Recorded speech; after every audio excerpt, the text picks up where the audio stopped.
Hi sis! Welcome to my channel! Thank you for inviting me. I'm glad. Yes. I'm glad that I'm here. Oh, I'm so excited talaga na ma-interview ka ngayon kasi I know busy din yung schedule mo. So, yeah, can you please have a quick introduction sa self mo sa audience natin ngayon? Hi everyone. I am Susie. Well, same. Yeah, so I'm Susie and I'm a freelancer for over 7 years now.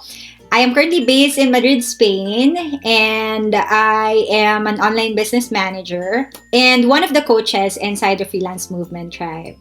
I'm so excited kasi lahat ng mga sinabi mo when it comes to you're a coach sa OBM. Meron akong project actually na OBM din ako. And then, feeling ko makaka-relate ako mamaya sa mga itatakal mo.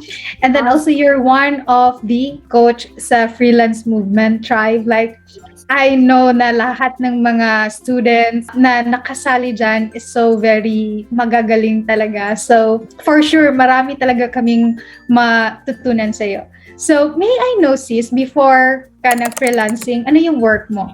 Before ako nag-freelancing, ang dami. Well, kasi mass comm graduate ako and nasa mass comm, parang jack of all trades, master of none. So, tatalon ka at tatalon. So, I did advertising, I did film, I did a marketing job for a pharmaceutical company. Pero lahat yun, super short lang. Maybe max of 3 months. And ang mantra ko kasi before, nung graduate ako, ang mantra ko is, bata pa ako, so I don't wanna be stuck in a job na hindi ako masaya. So sabi ko, okay, pag na-feel ko na parang hindi ako masaya. Not just na parang, kasi ito yung lagi sinasabi sa millennial na hindi daw resilient or whatsoever, but my mantra before, kaya ganon, kasi nga, parang, kung hindi ka masaya, bakit ka magpapaka-alipin dun sa job, right? Pero ang pinakamatagal ko talaga na naging job na corporate is student affairs coordinator sa isa sa mga university. So, doon ako tumagal. Pero, it's mostly events management, which is freelancing na ginagawa ko on field. Wow. So after that, so during the time na nag-work ako dun sa mga different jobs, meron na akong parang side hustle na freelancing, which is events management. Yeah. Oh, that's nice pala. And may I know, ano yung reason na nag-decide ka na mag-go into freelancing pero online na? First is yung money. Ang laki kasi talaga nung kinikita ng mga nag-work online. So, when I heard na parang yung isa kong friend, 50,000, talagang ako, parang, oh my God. I mean, before, kapag, di ba, newly grad ka, years ago, yung kikita ka lang ng 20,000 kung nag-work ka sa BPO. And ang entry job na fee ay, 15,000, 17,000. So, 50K is huge. And I know, nakikitain mo lang yun abroad. So, nung narinig ko yun, parang ako, hindi na ako nagdalawang isip na parang kailangan ko mag-freelancing. But aside from that, may mga nakikita na din akong problem. Like example, yung commute, every weekend nagkakasakit ako. Kasi I work sa university sa South and from North ako. So, kailangan kong umuwi every weekend sa family ko. Tapos, just weekend. And may mga time na weekend na hindi ako nakaka-uwi. May mga events na kailangan kong attendan. So, ang daming family events and friends na NFO na nila ako. Dahil hindi ko nga na-attendan yung mga special events. Alam mo yon, yung bridal shower nila, mga wedding, ganun, hindi ko ma-attendan. So parang, in a way, parang feeling ko sobrang trapped ako na I really wanted to work from home and bring my work anywhere. Kasi yung mom ko din, may house kami sa province, so hindi rin siya regular sa Manila. So yun talaga yung pusher for me na, yeah, I really need to jump to freelancing. Oh, so was it easy for you to make that shift? Oh no, it was not. Kasi before, hindi ganito na parang may YouTube na pwede mong panoorin kung paano mag-jump into freelancing. Walang ganon. Wala din community. Kung meron man, either paid. I don't think may paid nga before eh. Wala akong naalala may paid pa during the time na nag-start ako. And anong year? Wait, anong year? I think that was 2014, 15. Oh, yeah. Wala pa. Feeling ko din. Tapos lahat na makikita mo online, pag nag-search ka, ang hirap. Kasi either scam or MLM. Yeah. Hindi mo alam kung saan dun yung legit. Even if you wanted to transition, hindi mo alam. And nung yung friend ko na nagsabi sa akin na, hey, eto yung kinikita niya, tapos tutulungan niya ako, basta mag-resign ako kasi kailangan niya ng commitment sa time. Kasi nga, alam mo yon, mag-spend siya ng time on teaching me, tapos wala naman akong committed time, hindi niya na ako friend. No, after ko mag-quit, hindi niya ako tinulungan. So, I needed to start from scratch na no idea at all. At the same time, pressure sa parents ko. Kasi nung time na yon, work from home is not a thing. Yeah. So, kapag sinabi mo sa parents mo na, yes, mag-work from home ako, meron akong career dito, parang hindi sila maniniwala sa'yo. So, I have to prove myself na it's a real thing, na meron talagang work online. Until now, hindi pa din na naiintindihan. Pero after 3 months, I was unemployed. I was trying to apply and really try to find an online work until I found one. Yeah, basically after that, sunod-sunod na. Pero mahirap nung nagsa-start. Especially kung wala kang community, wala kang mahahanapan talaga na ganito na account na pwede mong i-check kung paano mag-start, no? Actually, nakaka-relate ako sa'yo kasi nag-start din ako mga around 2013. Actually, nag-start na ako 2012, pero hindi pa, parang gig lang, hindi talaga siya full-time. So, parang nag-start talaga full-time, 2013 na, and then my family also can't understand kung ano yung work ko. Like, they even call it crazy job. Tapos, I have to prove din sa kanila na it's a real thing. Magkakapera ka dito. May I know saan ka nakakuha ng first client mo? Anong platform? Or oh my gosh, this is so funny. Kasi yung first client ko is galing sa couch surfing. Couch surfing!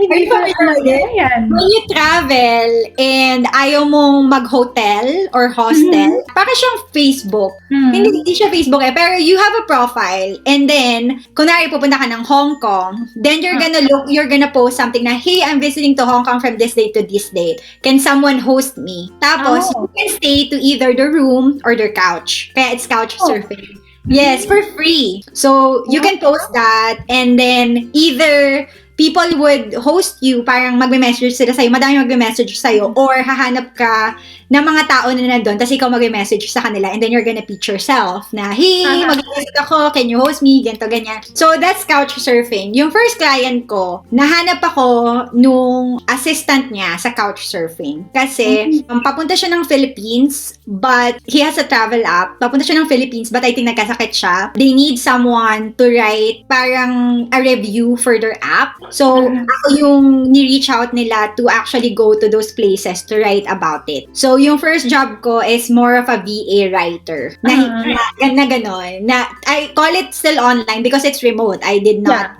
and it's so funny kasi may message ako. To be honest, kaya lang ako nagustuhan kasi ang ganda doon ng photo ko.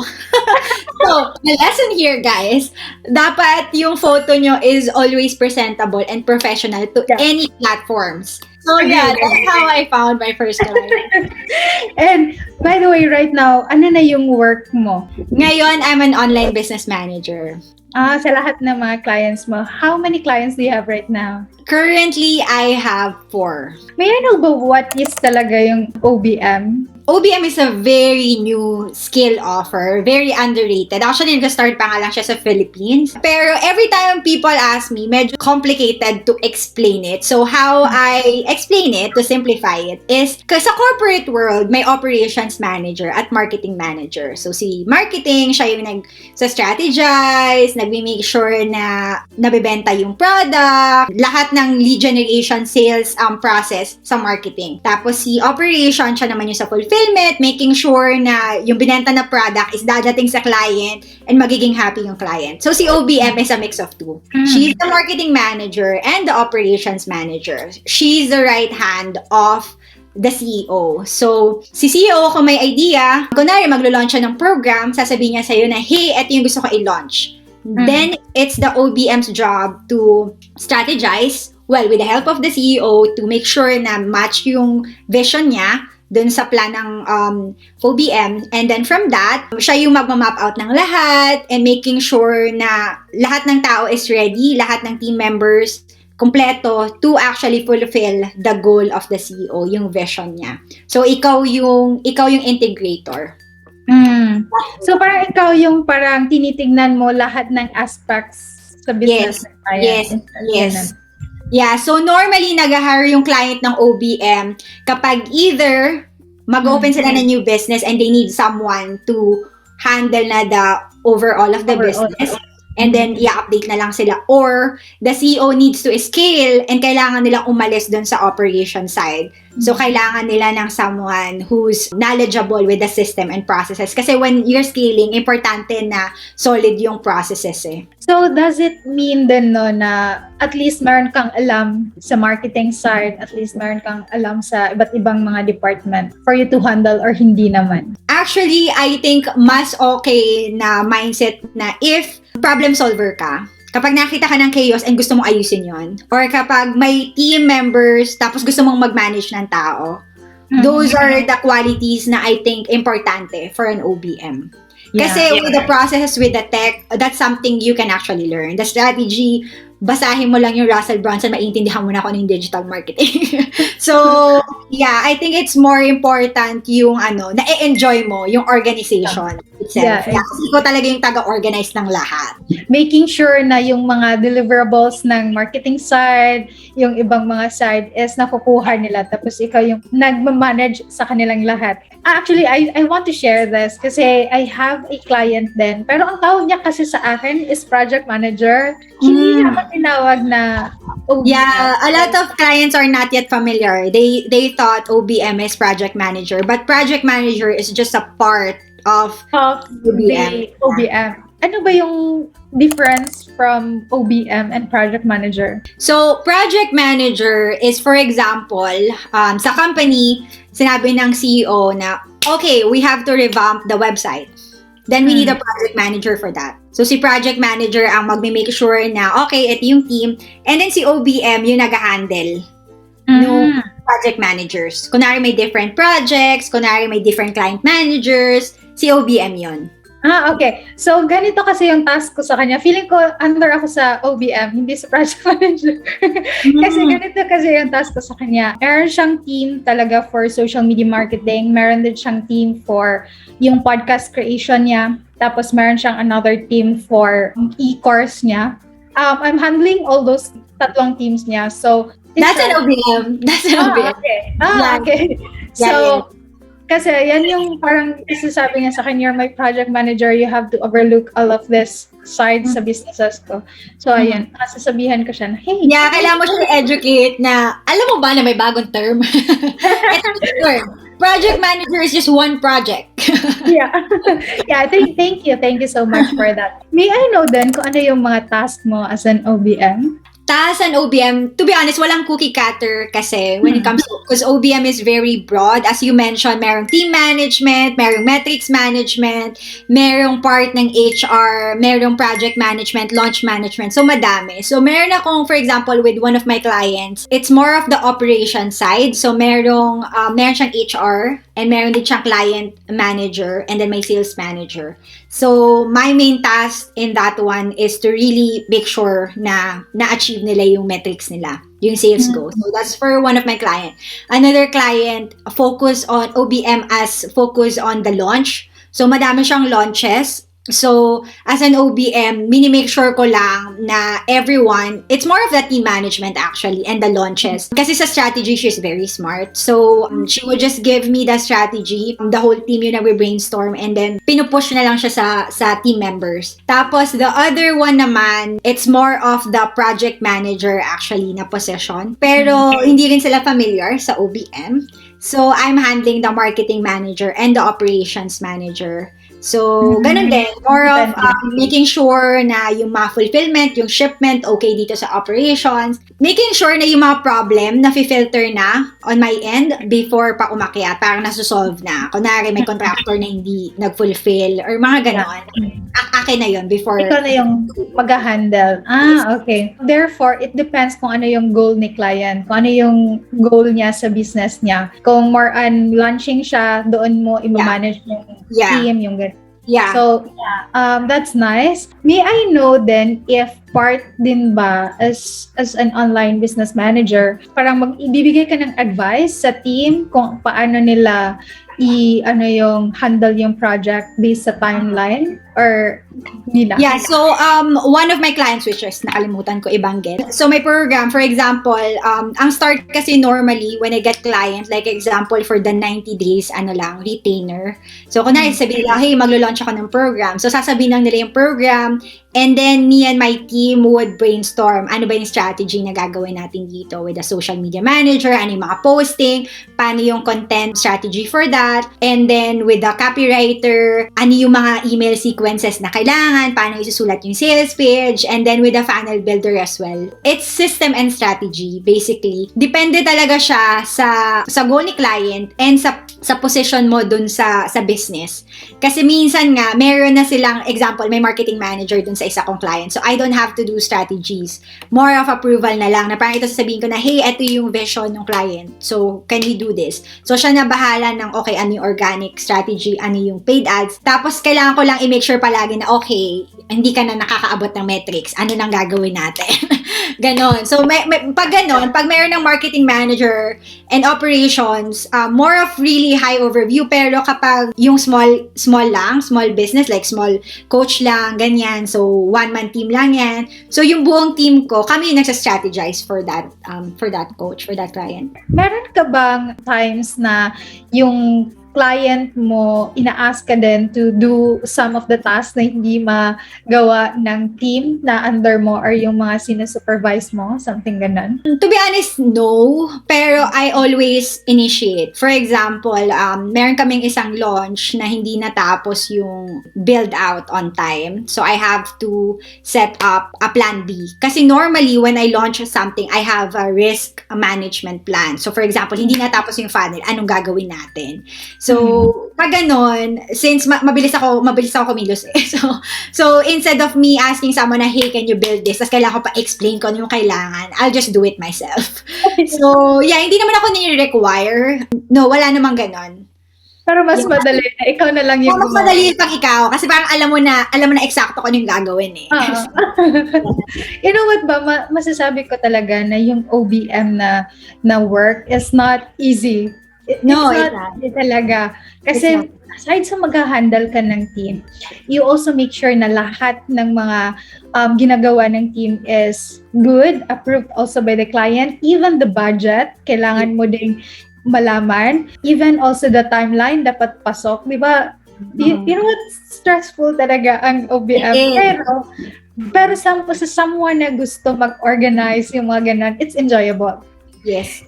Ano kaya yung mga salary range as an OBM, as a starter, or yung someone na professional na talaga in handling businesses sa mga clients? Per starter, actually, ang minimum is 2,000 per month. Per month.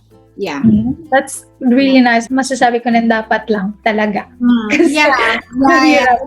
Kasi conversion talaga siya ng kaya nga normally, ang nagiging problem kasi minsan, kapag madaming mga managers sa corporate, gusto mag-transition sa freelancing. And I think OBM is perfect for them. Kasi meron na silang background sa management or yung mga matagal ng VA, tapos feeling na parang ang dami ko nang alam, parang pwede na ako mag-manage. Yeah, feeling ko sobrang perfect din sila sa OBM kasi once you know everything, you can manage people better. Yeah, exactly. Yan din yung naiisip ko na parang at least meron kang idea sa marketing na, meron ka ng idea sa website, management, or sa social media. Diba mas madali mo din siya mabamanage kung meron ka at least basic man lang. Yeah, basic. Just foundation. You don't have to learn everything na dapat magaling kang web developer. No, you just have to know it so that when you review and approve something, you understand na okay, tama ba yung ginagawa nila or hindi. Yeah, exactly. May I know din ba kung saan ka mostly nakakakuha ng clients mo as OBM? Oh, this is gonna be surprising. Online Jobs PH and Instagram. Yeah, so parang direct pitching ka sa Instagram. No. So, sa Instagram, sila nag-reach out sa akin. With online jobs, I'm not actively looking. Normally, naka-optimize yung profile ko. So, either they would message me or meron ako mga nasa mood, yung once a week na mag-check lang ng, baka may interesting project. So, pag may interesting projects, I would apply. I would submit a connecting message. And then, doon ko sila nakukuha. And normally, ito yung isa sa mga parang ayaw ng ibang freelancer na parang kasi mababa sa online jobs. You can always turn it around. Once na nahap mo na on a call and nakita nila na you know what you're doing and you're really gonna give value to this client, to their business, I don't think magno-no sila sa rate mo. Mas iba talaga yung pagiging approach mo if sila mismo yung nagme-message sa'yo directly then if you are using Instagram and other platforms. Mayroon ba at least top 5 na mga tools na ginagamit mo or mga software app as OBM? I love ClickUp. ClickUp, yes. The project management tool. Oh. PM tool ko. And Asana, I like Asana. Very basic. Like a lot of people, especially for VAs or project manager, na-overwhelm sila palagi. Parang, oh my God, parang may new tool, ang hirap gamitin. You know what, guys? If you know Asana, lahat ng app, pare-parehas lang yan. Iba-iba lang ng pangalan, pero you will organize it, it's gonna be the same. Zapier, kung paano man siya i-pronounce. I like that for automating and integrating other things. And what else? Limano, Google Documents, Google Suite. Gusto ko siyang gamitan kasi it's easier to comment, to send, to ask for approval. And then, may I know ba kung ano yung mga mostly challenges mo na nafe-face as an OBM? I'm trying to think. I think for clients, it's hindi value aligned. So, that's a struggle. Kapag nagsastart na kayo mag-work, kunwari during the discovery call, you're vibing, okay. Pero I think for the longest time na nag-work ako freelance, I've learned na very important na align kayo sa values. Kasi ang hirap mag-work with someone na parang idinadrag mo yung sarili mo just because feeling mo yung sinasabi niya ay BS. Or kasi syempre nag-work kayo together, so may mga time na the client can be vulnerable and nakikita mo yung other side of it. I'm not saying na, oh my God, kailangan perfect yung client or perfect tayo. Pero if that's something na hindi aligned sa values, meron kasi ako mga client na either they're very rude to Filipinos, not specifically with me, pero sa mga staff or very disrespectful. Pag mga ganon, I don't like it. So, nilalet go ko. So, I think that's the challenge. Not specifically as an OBM, but as a freelancer, yung time zone, that's a challenge. And kapag hindi lang naman kasi Pinoy yung mga katrabaho mo taga-States, India, kung saan-saan pa. And I think naka-help na nag-move ako dito sa Spain kasi mas nag-grow ako, mas alam ko na paano makihalubilo. Pero feeling ko kung yung dati kong sarili na madali ako mag-snap. Madali talaga ako mag-snap. Naalala ko yung sarili ko, madali ako magmura kapag nainis na parang ano ba, dali-dali lang, hindi magawa. Pero ngayon, very, very patient and meron akong understanding na everyone has a different learning ways, timeline, etc. So, I think it can be a future challenge for someone who's going to be an OBM, to be understanding, to be a good listener, to be intuitive. You as an integrator, you're also the mediator. So, kailangan ikaw yung nag-absorb ng client stress and then making sure na, alam mo yun, ibabato mo siya sa team, not as a stress. I really like you, Cies. Okay, so nakaka-relate ako sa mga sinasabi mo. Okay, for sure, maraming nakuha yung followers natin ngayon, mga subscribers about OBM. May I know ba ano yung mga top advice mo sa mga gustong mag-OBM din? I think lahat tayo merong strength and talent na pwede nating magamit. Pero I think the first question na kailangan nyo tanungin sa sarili nyo kung gusto nyo mag-OBM is, do I enjoy organization? Kasi if not, baka it's not for you. Pero if you enjoy organization, if you enjoy problem solving, team management, then yung mga ibang skills or soft skills, hard skills, matututunan mo na lang yan. Kasi the leadership, 'di ba, listening, ganyan, part yan eh. Pero yun yung pinaka, I think, foundation na nag-enjoy ka sa chaos. Na kapag nakita ka ng chaos, gusto mo ayusin, ganyan. Yeah. So, if you feel Nice. like you have that, go for it. I think OBM is for you. May I know, sis, di ba meron kang program ngayon? Can you talk Yes. more about that?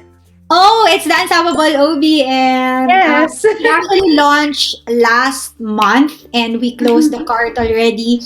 We're gearing for the batch 2. So, Unstoppable OBM, when I started OBM, hindi ko alam na may OBM pala. Parang, no, actually, nag-transition ako. Alam ko na may OBM. Pero for the longest time, I was a Google Ads manager kasi. I was doing leads. And then, it was COVID. Actually, it was Spain is the highest COVID cases before. Yeah.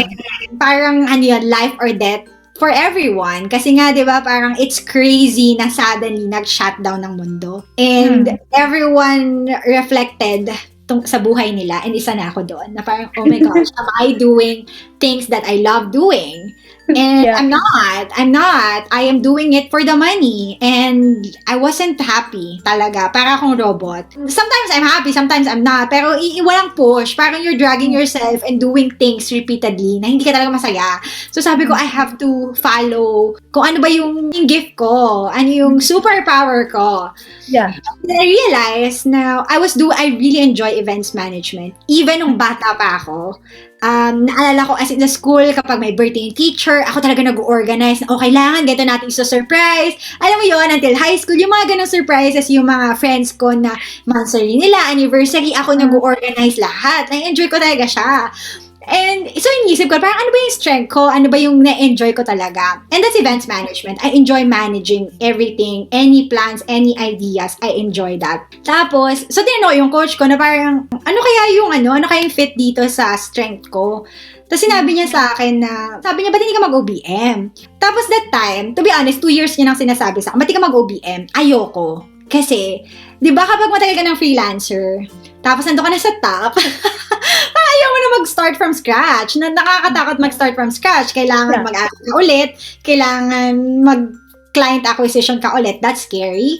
So, sabi ko, oh my God, parang I don't know. But during that time, as in push na ako na okay, I'm gonna transition. But I did not transition immediately. What I did is I actually interviewed OBMs. Kasi minsan, anong tawag doon, shiny object syndrome na baka nabasa ko lang na ito yung OBM, akala ko ito yon. So I have to verify kung yung iniisip ko na dream OBM job ko, ay yun ba talagang ginagawa nila? Kasi baka iba.